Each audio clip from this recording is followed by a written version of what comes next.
has sat relatively.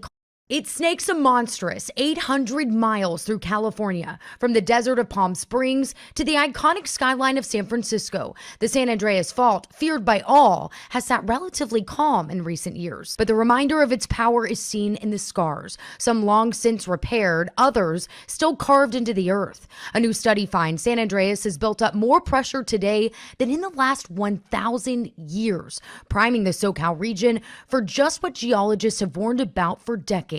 The big one. Imminent to a geologist is like in the next century. Iconic seismologist for the USGS, Dr. Lucy Jones, says this study tells us a lot, but it doesn't tell us everything. It doesn't tell us when the next earthquake's going to be. To understand the future, geologists looked to the past, compiling data from the last 1,000 years and creating this snapshot. The red along the fault represents historically high pressure, built by over a century of calm, with no significant quake to ease the Earth's energy. Unfortunately, there in Southern California, you guys, are plagued with a lot of different fault lines, including the different parts of the San Andreas itself and other faults like the San Jacinto. And it's at that intersection of faults sitting here at the critical corridor of the Cajon Pass that acts as a gateway through the state, meaning a potentially massive quake stretching from one end of California to the next. The stress level is extra high on both sides of that right now, increasing the chances that the next one could actually rip right through that area and be a larger earthquake overall. A double fault rupture much worse than a single fault event,